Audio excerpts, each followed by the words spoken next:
To you. Right. So, good evening, everybody. My name is Petty Officer Jamie West. I work out of the Careers Office in Aberdeen.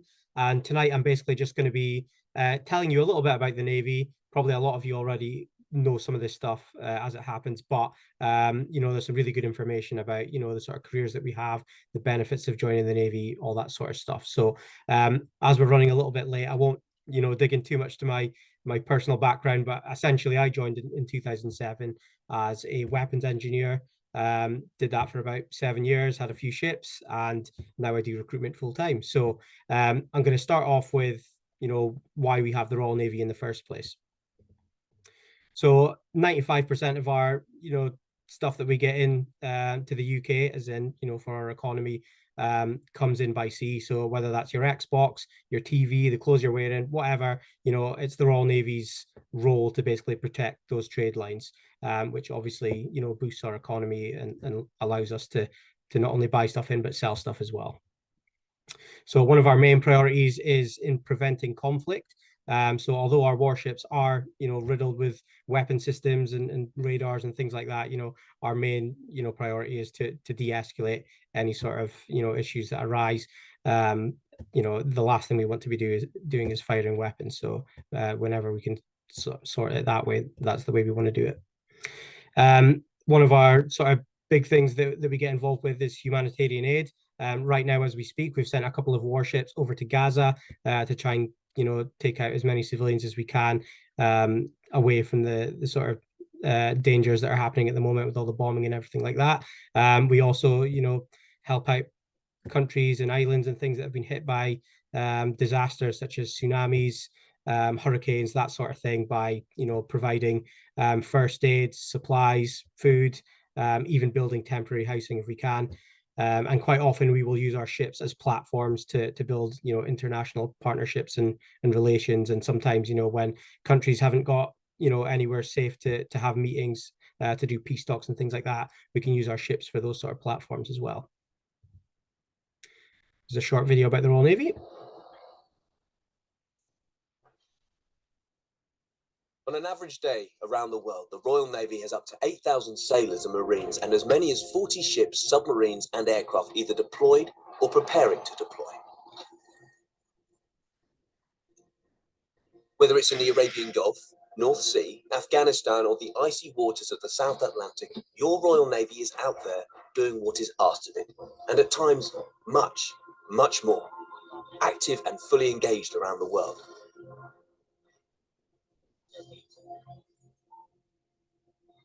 As a nation, we are increasingly reliant on the stable supply of oil, gas, and raw materials into our ports. By guarding the flow of these energy resources and ensuring trade routes remain open and safe to use, the Navy protects UK supply lines and safeguards its prosperity. Every day of the year, the Navy provides security by maintaining a visible presence in home waters and in regions overseas where there are strong UK interests. This allows the Royal Navy to build relationships with regional partners and respond rapidly to conflict, aggression, and unforeseen natural disasters, helping restore stability, bringing humanitarian assistance and saving lives. Promoting partnerships with other nations is key to helping them to make the seas safer for everyone. As well as helping to share the burden of providing security, it also allows us to increase levels of understanding and cooperation between nations. By being globally deployed, the Royal Navy prevents conflict. Its reassuring presence can often be enough to deter threats, help keep the peace, and stabilize potential hotspots.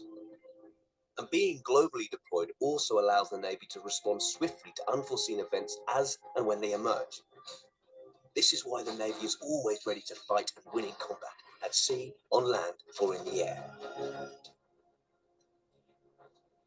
All of the Royal Navy's tasks are possible because the 30,000 sailors and Marines of the Royal Navy are a highly skilled and efficient force. They are the lifeblood of the service, able to adapt to whatever the mission demands and are the key to delivering success anywhere in the world. The Royal Navy is your Navy, working 365 days a year around the globe with one aim: protecting our nation's interests.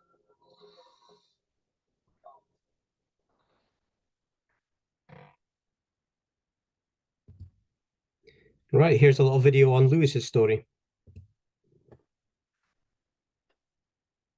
The long nights, the drills, everything that goes into our training, it all prepares you for battle. I just never thought about the other battles going on out there. When they realise they've got Seeing these kinds of things, it changes you. To know that we've helped and made a difference, that's what I'm most proud of.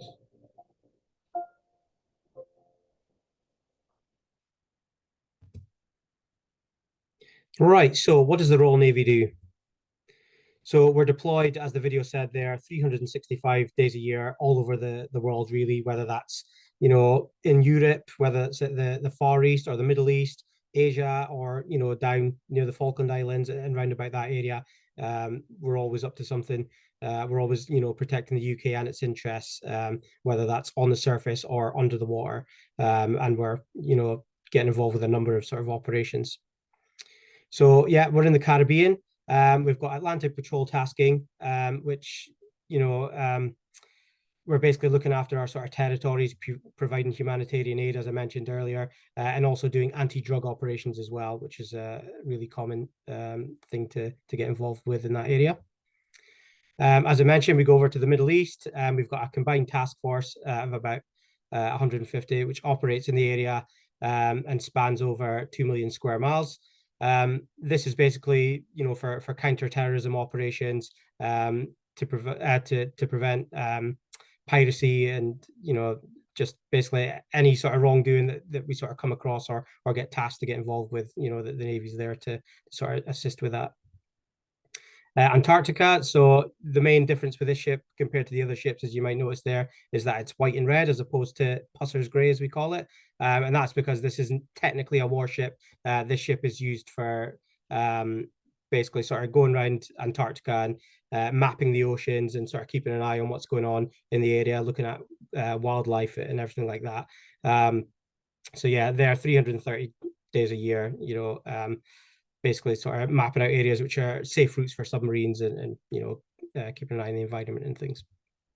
So our organization is made up of several services, and I'm going to talk about that just now. So we have the surface fleet. I'll go into a little bit about the submarine service, and then into the fleet aid arm. I'll then go into a little bit about the Royal Marines, then the Royal Fleet Auxiliary, and then finish up with the Maritime Reserves. So the surface fleet, this is probably what we're most known for. This is our warships that, you know, run on the water as opposed to under. So this can be anything from our aircraft carriers, like the one on the right of the picture there, or our Type 45 destroyers, like the one on the left. We've also got frigates. We've got minesweepers, patrol ships, landing craft, you name it. You know, we've got a massive fleet there to get involved with any tasking. We've got the submarine service, which is our more sort of sneaky beaky organization or part of the organization. These submarines are dotted all over the world. No one's allowed to know where they are at any one time, except for maybe the captain of that ship, the navigator, and the prime minister. For obvious reasons, you know, we need to be able to do reconnaissance and basically protect our interests wherever we can. This is where our sort of nuclear deterrent comes in as well. This is our, you know, Trident missiles that, you know, can be deployed at any point if we were to ever need them, which we hopefully never will. We've got the fleet aid arm. So technically, the fleet aid arm is older than the Royal Air Force. I'm not sure they'd be happy with anyone telling them that, but obviously not quite as big. And we actually do work really closely with the Air Force. So quite often they'll take some of their aircraft and put it on our aircraft carriers. We'll have some of our aircraft on their air stations, and you know we'll get involved with things like doing reconnaissance missions, doing sea survival rescues, doing mountain rescue, whether that's using our Wildcat helicopters, Merlin helicopters, using our F-35 Lightning B fighter jets, like in the picture here. So here's a short video about the Royal Marines.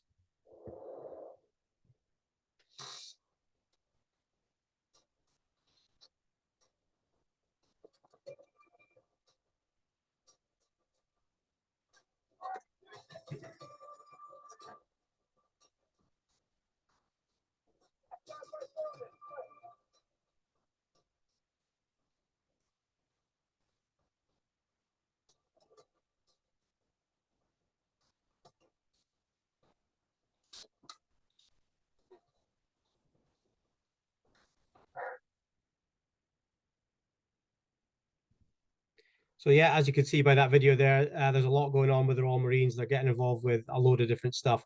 They are the most elite amphibious fighting force in the world, in my opinion. You know, their training is considered the hardest training in the world, and quite often, you know, they'll have other navies and other Marines come to them for training as opposed to the other way around. That sort of you know, shows you the level that they're at, and the word elite obviously covers that as well. The sort of training that the Marines receive can be anything from getting taken to Norway to get dunked in some icy water and then do some Arctic training, skiing down some hills with loads of stuff on their back. Or they could be taken to the jungles, like in Belize, for example, and get your jungle warfare training there. Or they might be taken to a desert and do your desert training. They're essentially trained for absolutely any climate and any condition. They can work on land, on sea, under the water, coming out the back of submarines, coming through air, and basically they're sort of our pointy end of the stick, if you like. So if we do need to protect our interests or use lethal force or anything like that, the Royal Marines are usually the guys that we'll use for that.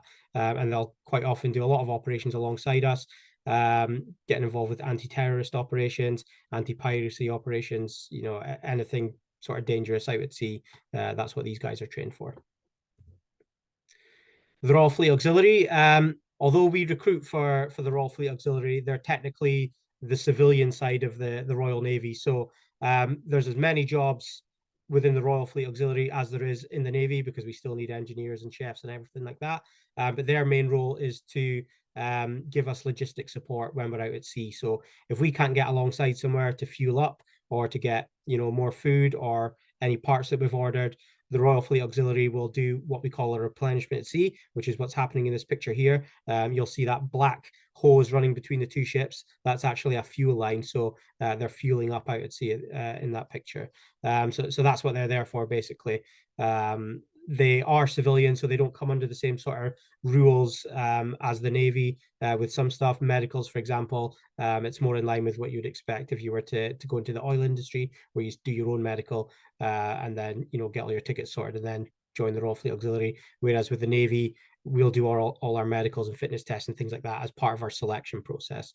And also, they only need to give 1 month's notice if they ever wanted to leave that service, whereas with the Royal Navy, it's 12 months notice that you need to give for that. So Maritime Reserve, this is basically our part-time Navy. You can either join in the Navy or you can join as a Royal Marine. Essentially, you only need to give 24 days out of the year to the reserves. 12 of those are to be non-consecutive and 12 of those are to be consecutive, which means 12 of those days you can break them up however you want. We do have drill nights on a Thursday with the nearest unit to my area being Dundee, for example. So on a Thursday between 7 and 9, everyone will do some training or something along those lines, and that will count as one of those days. Or for the consecutive days, that'll be like a 2-week block of training somewhere, whether that's as part of your basic training to get you trained up, or, you know, just putting yourself forward for anything you like, whether that's a small deployment or a trip or something like that. And you're not, you know, limited to 24 days a year. You can put in, you know, as much as you want into that. It's almost a bit like a pay-as-you-go kind of thing. And sometimes people use it as a try before you buy as well. So, you know, once they start finding out a little bit more about the Navy, they might look to then join as a regular later on down the line. Also really good for those that are studying at, you know, college or university and want something to sort of fill their time a little bit or do something a bit different. And also for those who are maybe not so much fed up at their job, but maybe want to do something a little bit different. It's a really good way to sort of get involved and do some adventure training and, you know, get involved with some stuff that you would never do otherwise. So yeah, always a really good option, that. So where are we based?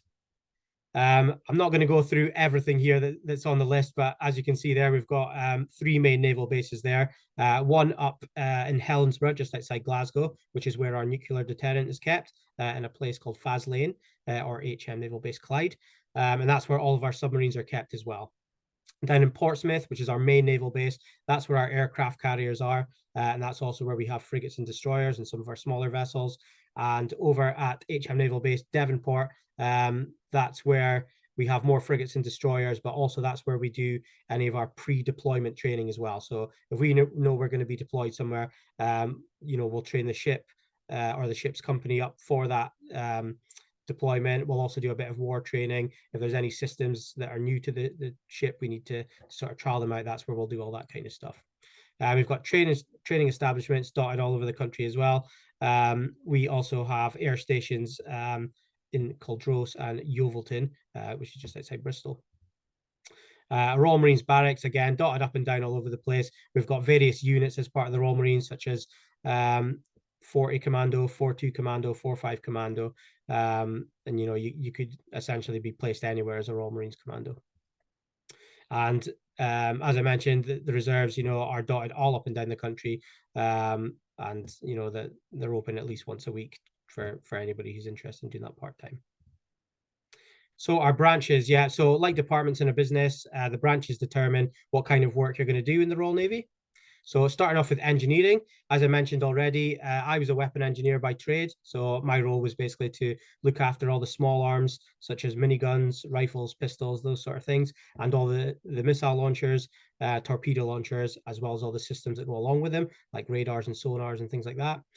We've also got another couple of types of engineers as well within the Navy. So we've got marine engineers. They're kind of a mixed bag between a mechanic, an electrician, and a plumber all rolled into one. Anything that doesn't have a weapon system attached to it on a submarine or a ship, that's the marine engineer's job to look after all that stuff. And then you've got air engineering technicians who have a good mix of both of those, who are looking after our fast jets and our helicopters, basically making sure that they're ready to go at any time. We also have engineering roles within the Royal Marines as well. So you could be an assault engineer, which is essentially a weapon engineer, but in the Marines. We have vehicle mechanics who look after, you know, all the vehicles in the Royal Marines, whether that's armored vehicles or whatever. And there's communications technicians as well. On the aviation side, obviously, I've mentioned that we have to have engineers to fix the aircraft, but we also need people to fly them. So we have our own pilots. We have our own navigators, which we call observers, who are kind of like the pilot's right-hand man on a helicopter. We've got winchmen, who are the people that go down in the stretchers and do the mountain rescue and the sea rescues and bring the people up to safety. And we've got sea survival technicians, you know, to make sure that all the equipment on board those aircraft are in peak condition. And we also have people on our aircraft carriers and our smaller vessels whose job it is to wave the aircraft down and get them, you know, down safely and tied down. This is done by our police force, our regulators, as we call them, on our smaller vessels. So not only do they have to make sure all the sailors are not misbehaving, but they're also looking after the mail and doing that job as you know, getting the aircraft down, aircraft handlers, as we call them. So logistics, yeah, this is quite a broad branch, to be honest with you. Excuse me. We have, as you can see in this picture here, our own chefs. So you don't just join up solely as a chef. You join up in the catering services branch. So you will get taught how to cook, but also you'll be taught in the hospitality side of things as well. So you'll be able to sort of set up tables, and that's usually for officers on board. But you know, you can get trained up to sort of silver service level, which is equivalent of, like, you know, high standard hotels and restaurants. And you might, you know, be serving royal family or members of parliament, or, you know, equally important people, right down to sort of standard sailors. And the same goes for the chefing as well. You could be cooking spaghetti and meatballs for your standard sailor, or something really nice and fancy for someone not more important, but, you know, a little more on the upper class end. We've also got our own stores department as well. So wherever we are in the world, we have to get our stores, whether that's, you know, engineering parts, batteries, toilet roll, you name it, to our ship from Portsmouth in the most cost-effective and timely manner. And we also have our HR department as well, which we call writers. So they're the people charged with looking after pay and promotions and any other sort of administration needs that we need. Obviously, anybody can get ill, so we have to have our own medical department on all of our ships, all of our submarines, and all of our bases. And this can be anything from a medical assistant up to sort of nursing, whether that's, you know, adult nursing, student nursing, or mental health nursing. And we have right up at the top, we've got our medical officers, which is essentially our doctors. We do have radiologists and things like that in between as well. And we also have this on the dental side as well, so you can be a dental assistant, a dental nurse, or a dental officer. Warfare, yep. So it wouldn't be much of a warship if we didn't have a warfare department. So as you can see in this picture here, this is a warfare specialist in the operations room, or the ops room as we call it, looking at a radar screen. So what that person will be doing is basically tagging other ships in the area. They'll be tagging aircraft above, they'll be tagging icebergs, submarines, even wildlife as well. So they'll be looking out for whales, so that the captain basically knows exactly what's going on around their ship and knows what to do next. Also, if we do have to protect ourselves or protect others, that'll be the warfare specialist's job to man our weapon systems, whether that's miniguns or general purpose machine guns on the upper deck, and use them if necessary. When we get alongside, it's also the warfare specialist's job to take their turn sort of patrolling the ship and make sure nobody silly is trying to get on board that shouldn't be on board.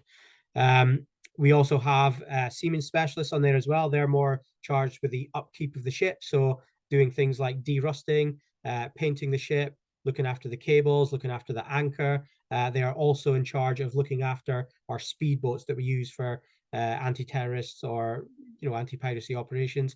So not only do they have to drive these speedboats, which we call ribs, they also have to maintain them as well. So they look after the engines and the general sort of maintenance.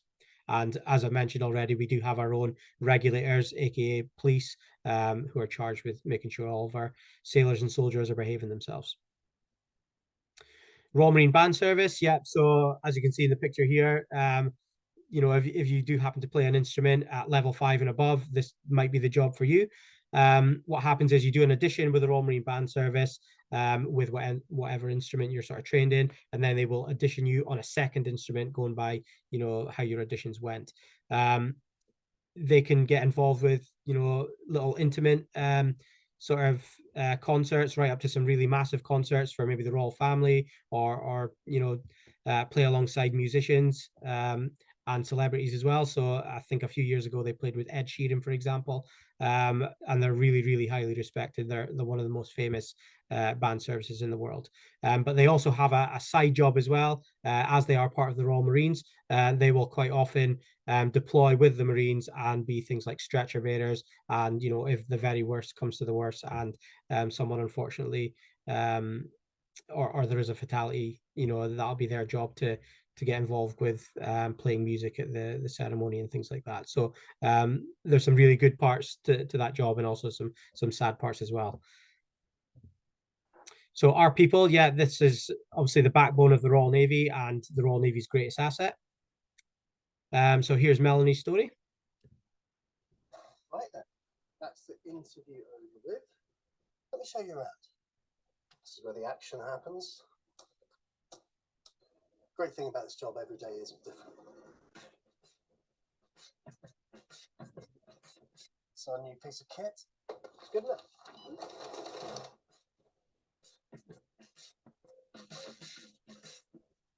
Help yourself to water, it's free. It'll be hard work here, but we know how to have a laugh.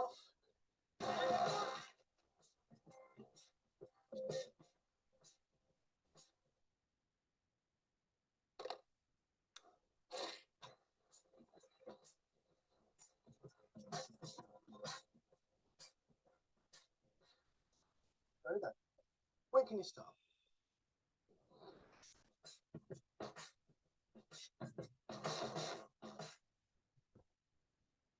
And this is Kieran's story.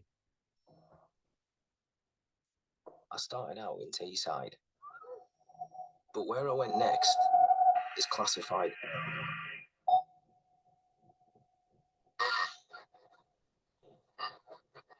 I've trained on kit that doesn't officially exist. Completed missions that never happen. Been places you won't find on a map. I went where I didn't go. Spent days doing what I didn't do. Nights with people I was never with.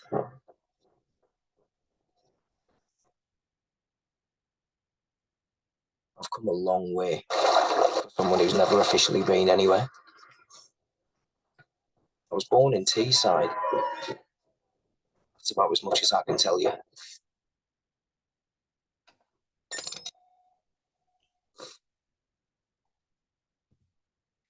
So, life in the Royal Navy. So here's a video about life as a rating.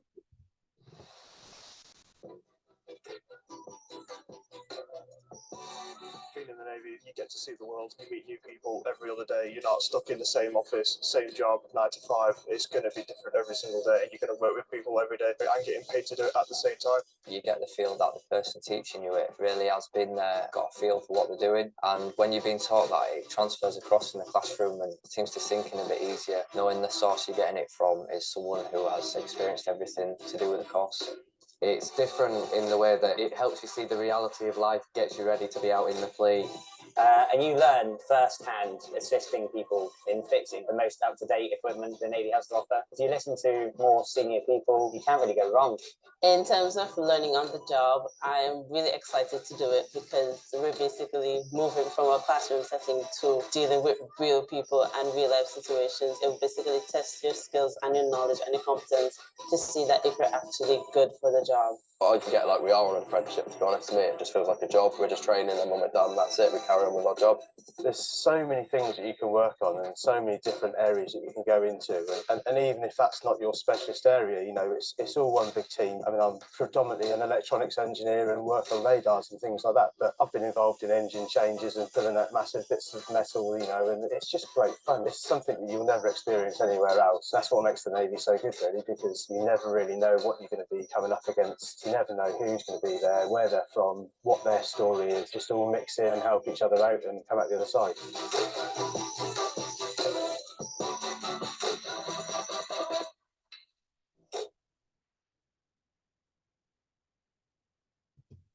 And here's a video about what life is like as an officer.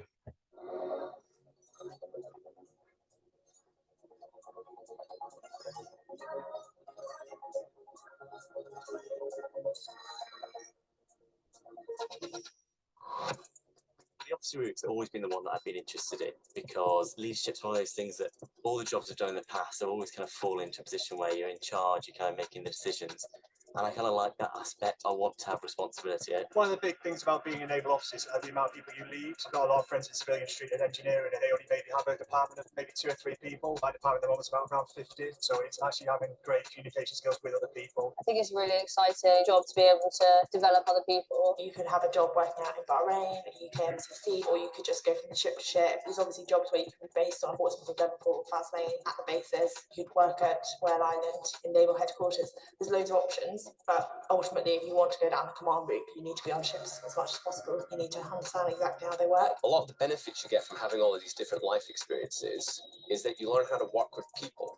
And as an officer, that is your most important skill. Leading people is enjoyable, is interesting. It's probably one of the most challenging parts of my job, especially when you're dealing with people that work for you that have got a tremendous amount of experience. It's just more challenging and you get more responsibility, I think. I'd say normally for a forward officer, we'll do a 6 on 6 off rotation. So you'll spend 6 hours on watch between meal times, and then you'll go to bed, or you'll be on your off watch for 6 hours, then you'll go to sleep, get up again 6 hours later, and go on watch again after having your meal. Everyone always asks me about BSc, how do you keep fit on a submarine? Even on the T-class submarines, the smallest ones we still have an exercise bike, 2 rowing machines, a couple of weight areas. There's not very much plyometric, you're not going to jump very high, but there's definitely places to do a lot of exercise.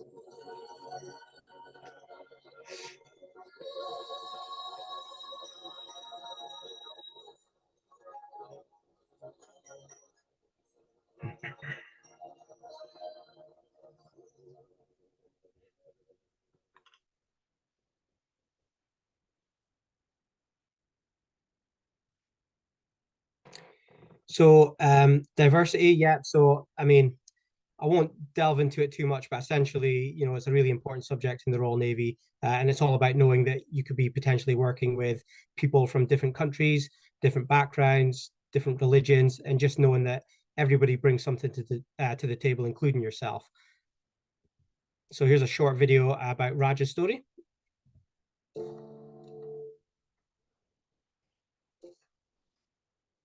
When you're a kid and people ask you, what do you want to be?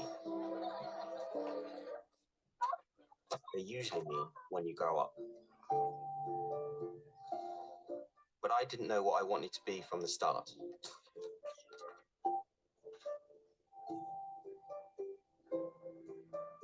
Looks delicious, puppy. Raj, Any other plans, Gina? I've actually applied to join the Royal Navy. Raj, this is not what we do.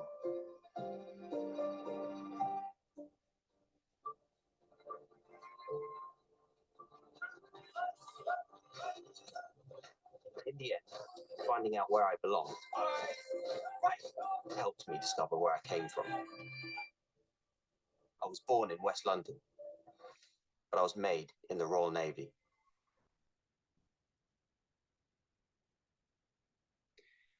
So I'm not sure if this is something that's kind of drilled into you as a cadet, but certainly as part of your initial training for the Navy, the C2 drill, as we call it, is really important, covering everything from commitment to courage, discipline, respect, integrity, and loyalty, and that you're expected to carry that on throughout your career in the Royal Navy, and actually when you're out and about as well. You should just be aware that wherever you are, you're representing the United Kingdom's armed forces. So it's really important to adhere to these qualities.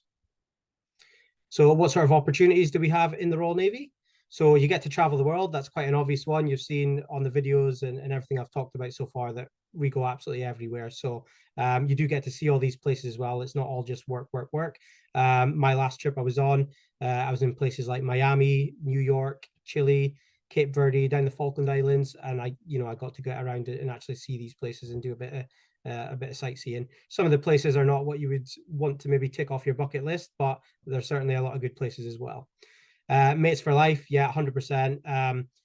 It's quite a unique experience because the people that you're working with, you've all gone through really hard training together. You've bonded through the sort of difficult times. So even if you don't bump into or don't see anyone for a few years, when you do bump into them, it's a bit like you were only speaking to them last week.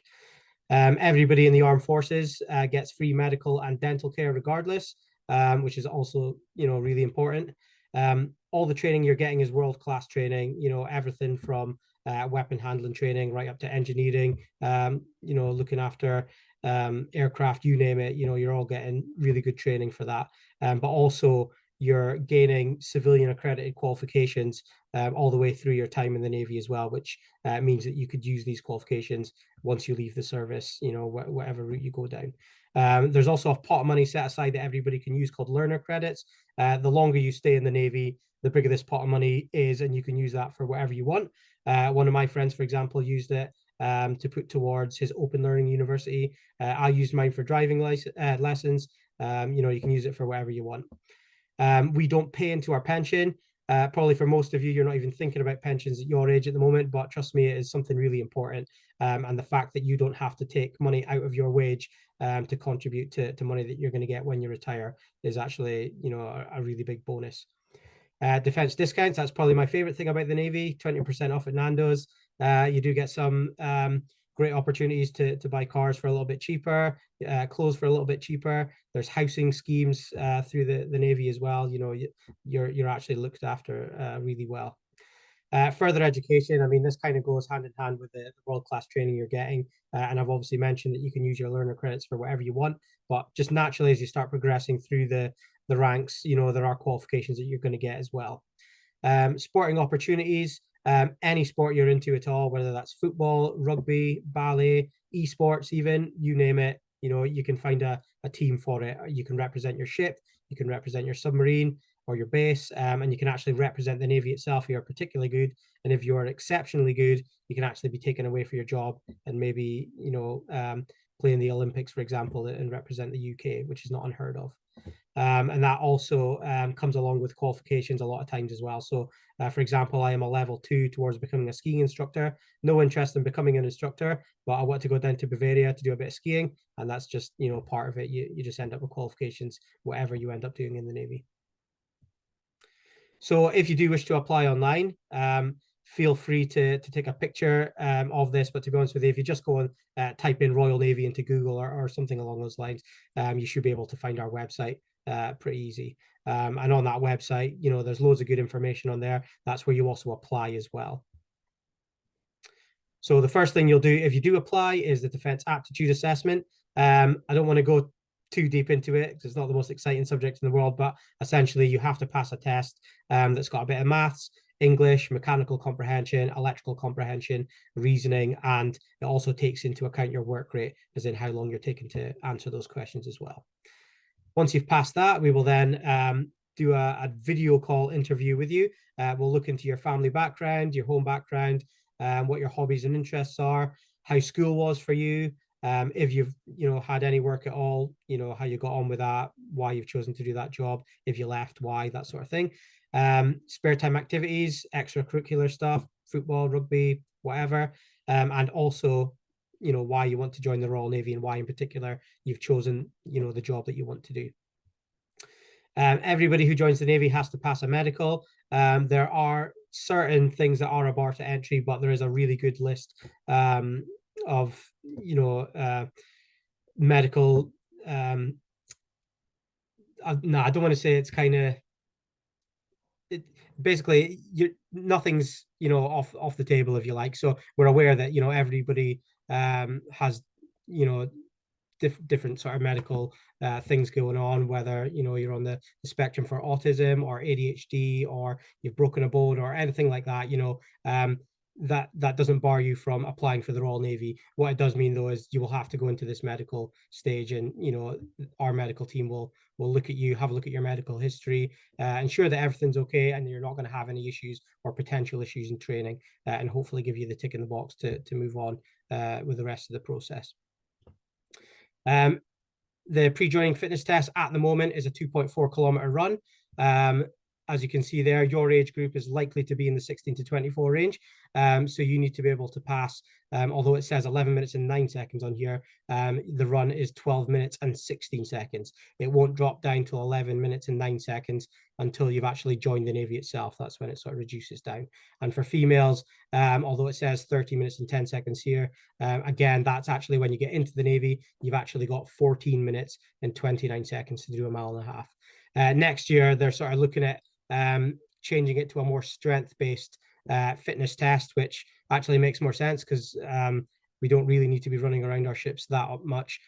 So, changing it to something that we're actually going to use, as in, lifting weights, which is the equivalent of maybe lifting foam barrels or fire hoses or weapon systems or whatever, makes a lot more sense. But at the moment, it's a 2.4 kilometer run. If you're going down the Royal Marines route, however, there is a bit more of a hefty routine. You've got a circuit that you need to go through 3 times, which involves push-ups, sit-ups, pull-ups, burpees, and planking. Special selection boards, this is dependent on the kind of role you go for. So if you decide to go for an officer role, for example, you'll have to do an Admiralty interview board. Just have a look on the website of that. Essentially, it's 8 pre-recorded questions that you need to answer. And that can be things like, why you want to join the Navy, an example of, any time you've been able to use your own initiative or lead part of a team or things like that. There's also one for joining the police as well, one for joining divers. We have accelerated apprenticeship. So most of our jobs come under the normal apprenticeship scheme. And if you don't know what an apprenticeship is, that basically means that we will take you with no qualifications and we will give you qualifications as you start working your way through the ranks and as you start doing your job. With advanced apprenticeships, we're looking at 48 UCAS points from your hires and or your O levels, and you could potentially come in and be fast tracked to the first rank up, which is leading hand, and be on a leading hand's wage from day one. Which is, a really good opportunity. And also you're guaranteed to be petty officer within 5 years for marine engineering and just around about the sort of 5 to 6 year mark for weapon engineering and air engineering. We also have these boards for doctors, dentists, and nurses. And also, if you did want to be a chaplain, we have a board for that as well. So the candidate preparation course, that's actually, we've just changed our routine recently on our selection process. Your medical and your fitness tests are all going to be done as part of this course now. They're not all separate things. So you've got those 2 things to pass at this course. You've also got a swim test to pass at this course as well. So believe it or not, you do have to be able to swim to join the Navy, as well as the rest of the forces as well. And the rest of the course is kind of like a bit of a taster for what it's going to be like at your basic training. So you're going to get that C2 drill that I mentioned earlier, the courage and commitment and things like that. You'll get a little bit of that installed in you. You'll learn a little bit about kit maintenance, as in looking after your uniform and your boots, a little bit of marching, some PLTs, which is practical leadership tasks, and maybe a little bit of navigation in there as well. And you're going to get a ship visit or a submarine visit while you're on that course. So it's a really good opportunity to speak to currently serving personnel and have a look around the ship or submarine and see, if it is for you. That is pretty much the selection process in a nutshell, and what the Navy does, where we operate, the sort of roles that we have. Are there any questions on any of that? Yep, we've actually got a few, so we'll actually go through them. Right. Some of them I've answered because some of them we've had before. So we'll go for the ones. So first question was, what's better, normal or military college? Normal or military college? Well, I actually did go to college before I joined the Navy, and I would say they're pretty much the same kind of thing. In fact, being in the Navy in general is almost like being at college. It's a bit of a work hard, play hard kind of thing, to be honest with you. And I don't think a lot of people who join up at 16, 17 get to experience that that college lifestyle. So that's as close as you're going to get, really, to be honest with you. Personally, I think the Navy's the better option, but I'm biased. Biased, yeah, I was going to say. Yeah. Where are we going? So some people have asked how. I know you've touched on it, but you just dress over it again of how do you become an officer in the Royal Navy? So you need a minimum of 72 UCAS points to be able to join as an officer at the minimum. So that covers things like pilot, warfare officer, logistics officer, Royal Marines officer. But if you're looking to go down the engineering route as an officer or down the medical route, we're looking for a little bit extra from you. So we'll be looking for engineering degrees, for example, for our engineers, or a medical degree for our medical officers, and nursing degrees as well for nurses. But actually, there are sponsorship schemes as well that are available. So as long as you get your place in university, you can put in for sponsorship with the Navy, and they can essentially pay for your degree, and then you have a job waiting for you at the end of it. It's probably more useful for those down in England and Wales, because obviously we do get free education up in Scotland, but it still covers some expenses for Scottish candidates as well. So yeah, quite a good opportunity on the officer front. Perfect. Just someone's asked a question, I can answer that one. So UCAS points, if points that you get if you go to A levels. Yeah, that's right. Yeah, grades are converted into points. So if you find out how many points you're getting per grade, you can figure out, and it's 72 you need, isn't it? Yeah, 72 at a minimum, yeah. Unless you're going for the accelerated apprenticeship route, and then that's 48 UCAS points that you need. But it has to be maths and another STEM-based subject, such as physics or one of the sciences, or engineering science, or an engineering grade. So yeah, that's basically that. But what you can actually do is you can put your qualifications in a UCAS calculator. So if you just type UCAS calculator into Google, it'll come up straight away, and then you can just put them in there, and it'll actually work them all out for you, as opposed to you trying to work them out yourself. Perfect, thank you. I've got a few asking, what kind of GCSEs would you recommend for people taking to join the Royal Navy? Well, maths and English is a given anyway, but you have to do them. But I think physics covers you for quite a lot of jobs, not just things that you would consider physics related, like being a pilot or an engineer, but physics actually covers you for a wide variety of different jobs. I don't know, really. It all depends on what kind of job you want to do, really. So it's quite a difficult one to answer, to be honest with you. The best thing to do is probably speak to like your guidance teachers and things like that. They'll be able to give you the best advice on that front, I would say. But yeah, I mean, if you already have a job in mind, that does certainly help tailor your GCSEs towards what it is you want to do. Perfect. I've got a few people asking about work experience. If the Navy do work experience. So yes and no in a way. So more on the Royal Marine side of things. So we have what's called Look at Life courses. So what happens there is you don't have to have already applied to the Marines to do this. You can just sort of get in touch with your local careers office, ask about Look at Life courses, and then they can put you down to Lympstone, for example, and you get a chance to speak to Marines there, find out what it's all about, what life as a Royal Marine is like.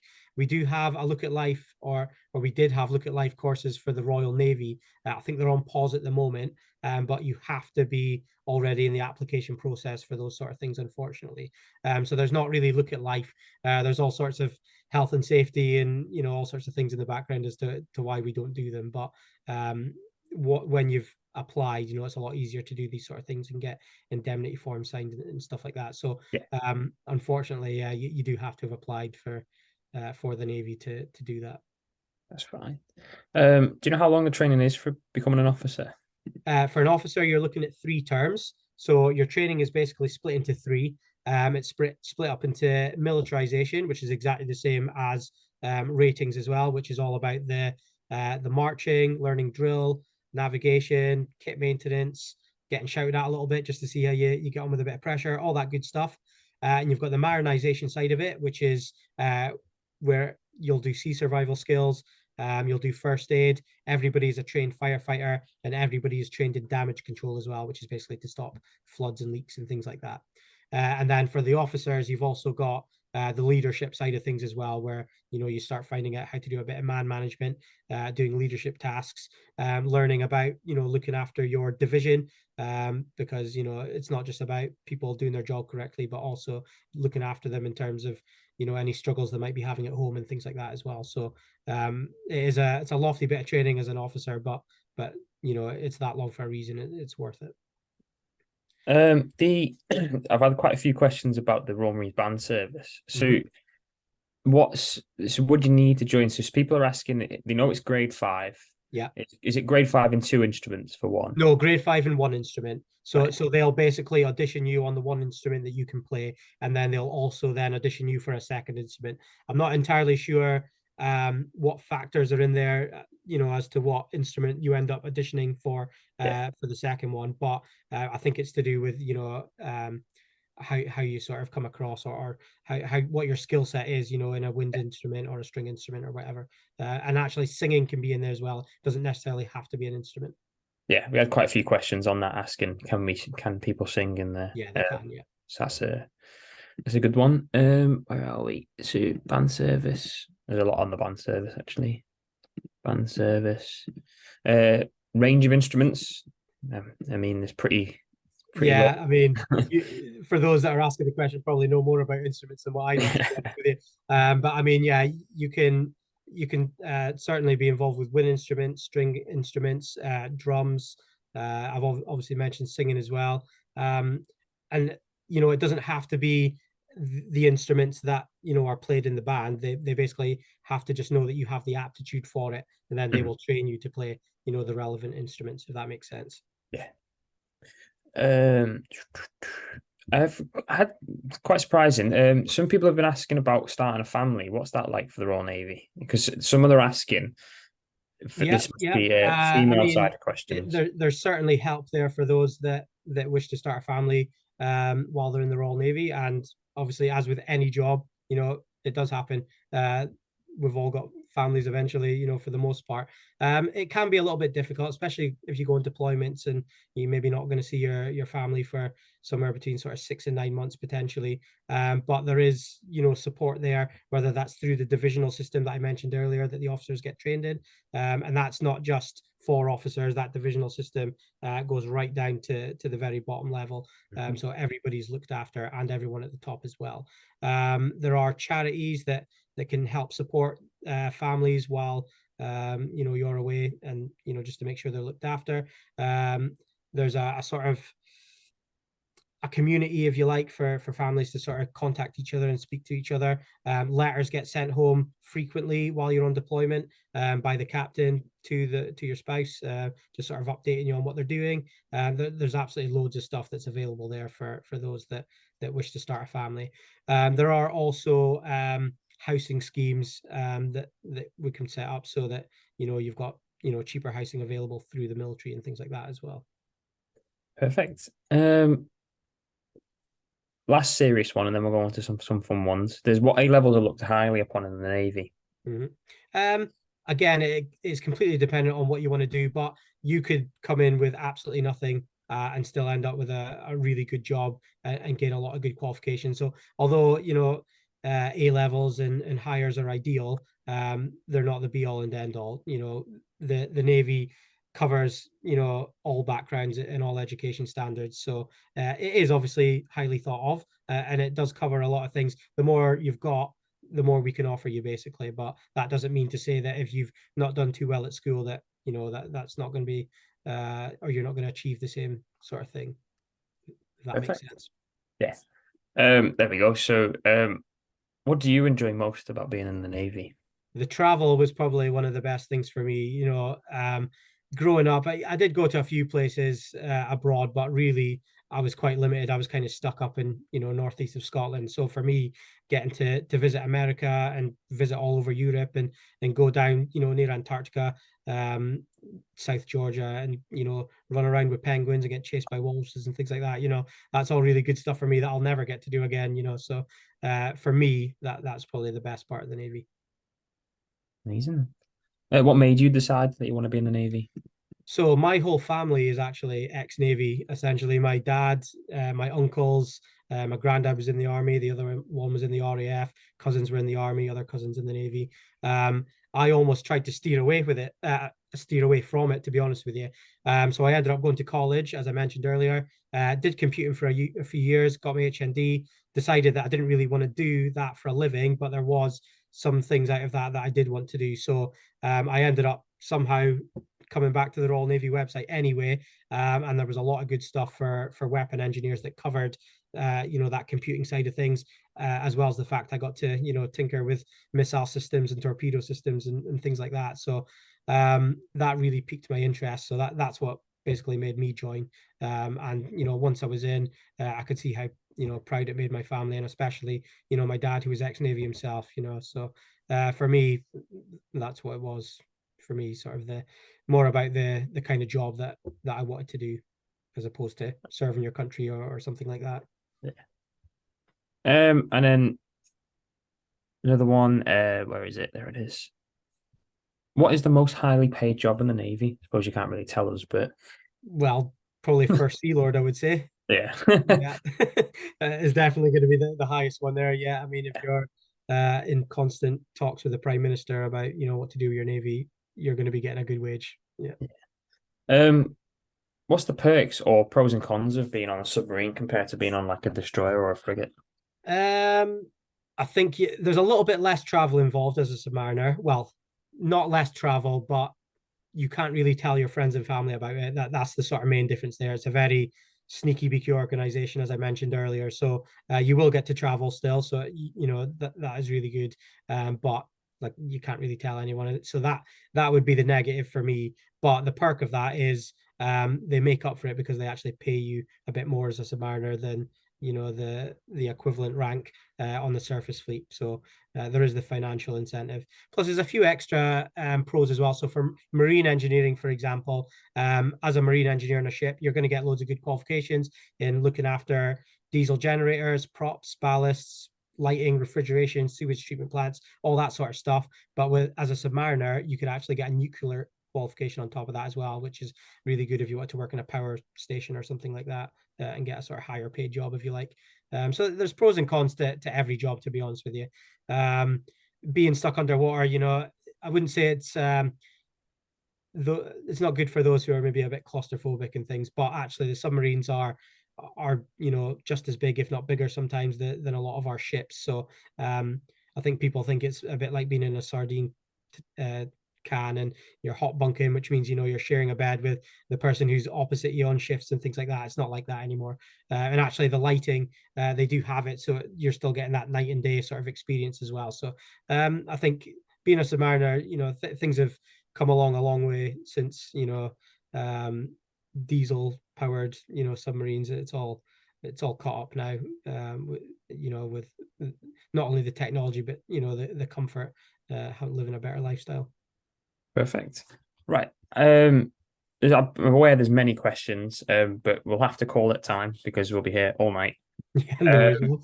There is, so with the questions, the ones that we do have, we will aim to answer them and send you them back. If you do want to ask any more questions, then the cadets, please send it to the webinars email that you've got the stuff from. And then we'll be able to answer them as well. And we can ask Jamie as well, and he can answer them. Of course, yeah, just fire them to me and I'll be more than happy to answer all the questions and fire them back to you in a one or whatever you want. Yeah. So perfect. Thank you so much for turning up.